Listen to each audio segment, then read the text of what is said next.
రాష్ట్ర స్థాయి నిర్మాణ సదస్సు కడపలో ఆగస్టు 4వ తేదీన ఐఎంఏ హాల్లో జరగబోతా ఉంది. ఈ సదస్సుకు ఫార్వర్డ్ బ్లాక్ జాతీయ ప్రధాన కార్యదర్శి జి దేవరాజన్ గారు, ఇంకొక జాతీయ కార్యదర్శి గోవిందరాయ్ గారు, అలాగే మరొక జాతీయ కార్యదర్శి జ్యోతిరంజన్ మహాపాత్ర గారు పాల్గొంటున్నారు. ఈ దేశంలో జరిగినటువంటి ఎన్నికలు, అలాగే ప్రపంచవ్యాప్తంగా వస్తున్నటువంటి ఆర్థిక సంక్షోభం, అలాగే దేశ స్థాయిలో ఉన్నటువంటి అనేక సమస్యలను ఈ నిర్మాణ సదస్సులో వాళ్ళు ప్రస్తావించనున్నారు. అనంతరం రాష్ట్రంలో నేడున్న పరిస్థితుల మీద, అలాగే 26 జిల్లాల నుండి పాల్గొనేటటువంటి ఫార్వర్డ్ బ్లాక్ కార్యకర్తలందరూ కూడా రాష్ట్రంలో ఉన్నటువంటి ఆర్థిక పరిస్థితులు, గత ప్రభుత్వ వైఫల్యాలు, ప్రస్తుతం నడుస్తున్నటువంటి వెల్ఫేర్ స్కీమ్స్, అలాగే ఊహకందని ఎన్నో వాగ్దానాలు చేసి అధికారంలోకి వచ్చి అటువంటి ఎన్డీఏ కూటమి, అలాగే ఆంధ్రప్రదేశ్లో కూడా మరి జనసేన బీజేపీతో కలిసినటువంటి తెలుగుదేశం ప్రభుత్వం అధికారంలోకి వచ్చినటువంటి అధికార పార్టీని వారు చేసినటువంటి ప్రమాణ స్వీకారాన్ని మేము స్వాగతిస్తూ, మరి రాష్ట్రంలో ఉన్నటువంటి వాస్తవ పరిస్థితుల మీద, ఇక్కడ ఉన్నటువంటి ఆదాయ వనరుల మీద ప్రభుత్వాలు నడపాలి కాదు తప్ప ఊహాతీతమైనటువంటి ఎన్నికల వాగ్దానాలు, మరి ఆచరణకు సాధ్యం కానిటువంటి ఎన్నో పథకాలు పేర్లు చెప్పి ఈ రోజున మరి ప్రజల ముందు ఓటేసి గెలిచినటువంటి ప్రభుత్వాలు 5 ఏళ్లలో వారి పరిపాలన తీరుతెన్నులు, అలాగే వారి యొక్క పరిపాలన విధానం ప్రజల సమస్యల పరిష్కారానికి మరి వేదికగా మారాలి తప్ప పరిష్కరించడానికి, అలా కాకుండా ఊహల్లో ఉయ్యాలు ఊగించేటటువంటి పరిస్థితులు నడుస్తూ ఉన్నాయి. ఇంతవరకు రాజధాని నిర్మాణం పూర్తి కాలేదు.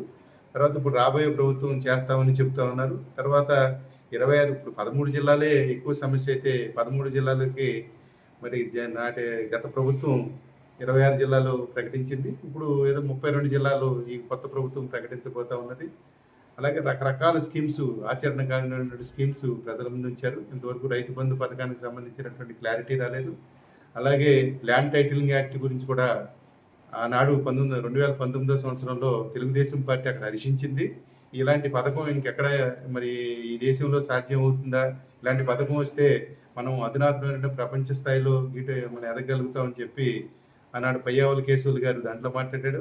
అయితే ఎలక్షన్ ముందు వచ్చేటప్పటికి ఈ బిల్లు జగన్ పెట్టాడు, ఈ బిల్లు దుర్మార్గమైంది, ఈ బిల్లును మేము వ్యతిరేకిస్తాము, మధ్యతరగతి పేద తరగతి వర్గానికి నష్టం వస్తుందని చెప్పి మళ్ళీ ఇప్పుడు తెలుగుదేశం ప్రభుత్వం చెప్తూ ఆ టైటిలింగ్ యాక్ట్ని మేము రానివ్వని చెప్పారు. అవి ఎంతవరకు రానివ్వరో, ఏం చేయాలో అన్నది ప్రభుత్వం మిగు తీర్చుకోవాల్సిన అవసరం ఉంది.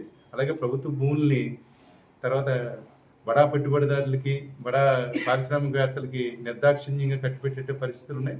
ఇంతవరకు కూడా మరి 10 సంవత్సరాలు ఈ లోపుగా ప్రజలకు ఇచ్చినటువంటి ఇళ్ల స్థలాలు పంపిణీ జరగలేదు.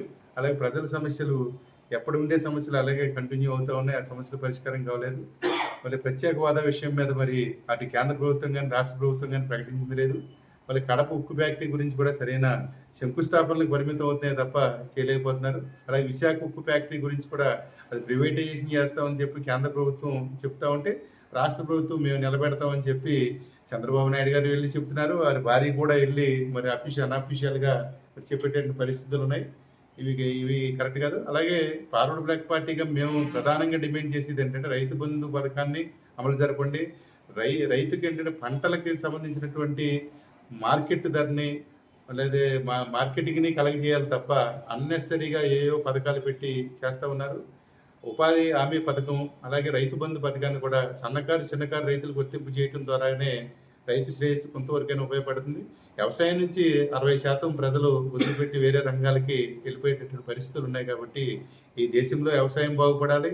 ఈ రాష్ట్రంలో మరి వ్యవసాయం నిలబడే కనీసం 50% ప్రజలు ఆహార వస్తువులకు కొరత రాకుండా మరి వ్యవసాయ రంగం మీద ఆధారపడేటట్టు ప్రభుత్వం ఆ దిశగా ఆలోచించాల్సినటువంటి అవసరం ఉందని చెప్పి మేము కోరుతా ఉన్నాం.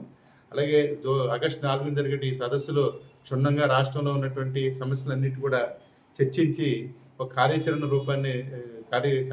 రూపొందించి రాష్ట్ర వ్యాప్తంగా ఫార్వర్డ్ బ్లాక్ తన కార్యాచరణతో ముందుకు సాగుతుందని చెప్పి ఈ సదస్సు జయప్రదానికి మరి కడప పట్టణ ప్రజలు అలాగే చుట్టుపక్కల ఉన్నటువంటి అందరూ కూడా సహకరించాలని చెప్పి అఖిల భారత ఫార్వర్డ్ బ్లాక్ పార్టీ తరఫున విజ్ఞప్తి చేస్తా ఉన్నాం.